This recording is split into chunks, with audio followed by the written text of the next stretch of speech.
July 2nd, 2378. Crestwell Star, HD 63077A. Terran Federation. Captain to the bridge! Captain to the bridge!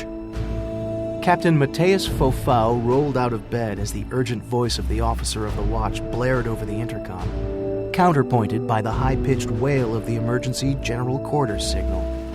The captain's bare feet were on the deck sole, and he was already reaching for the bedside comm before his eyes were fully open, and he jabbed the red priority key purely by feel. Bridge. The response came almost instantly, in a voice flat with the panic-resisting armor of training. "It's the captain, Chief Kuznetsov," Fofau said crisply.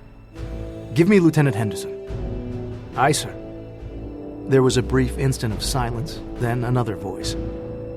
"Officer of the deck," it said. "Talk to me, Gabby," Fofau said crisply. "Skipper."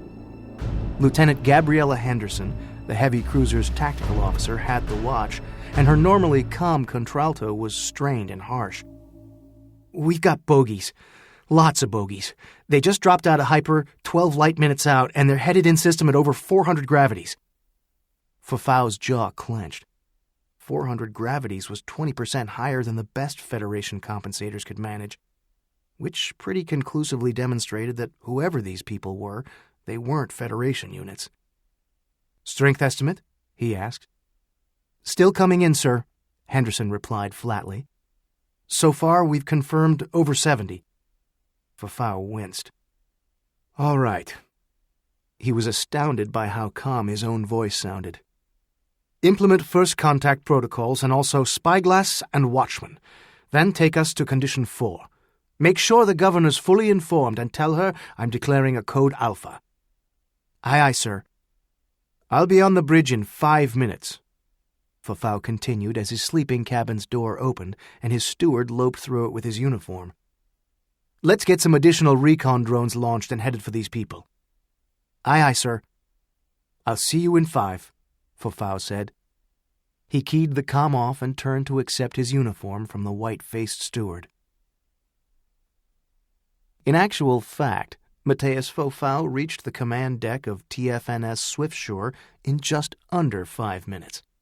He managed to restrain himself to a quick, brisk stride as he stepped out of the bridge elevator, but his eyes were already on the master plot, and his mouth tightened. The unknown vessels were a scatter of ominous ruby chips bearing down on the binary system's G0 primary component and the blue and white marble of its fourth planet. "Captain on the bridge," Chief Kuznetsov announced, but Fofau waved everyone back into his or her bridge chair. "As you were," he said, and almost everyone settled back into place. Lieutenant Henderson did not. She rose from the captain's chair at the center of the bridge. Her relief as Fofau's arrival relieved her of command obvious. He nodded to her, stepped past her, and settled himself in the same chair. "The captain has the ship," he announced formally, then looked back up at Henderson, still standing beside him. "Any incoming transmissions from them?" "No, sir. If they'd begun transmitting the instant they dropped out of hyper, we'd have heard something from them about—" The lieutenant glanced at the digital time display. 2 minutes ago. We haven't." Fofau nodded. Somehow, looking at the spreading cloud of red icons on the display, he wasn't surprised. "Strength update?" he asked.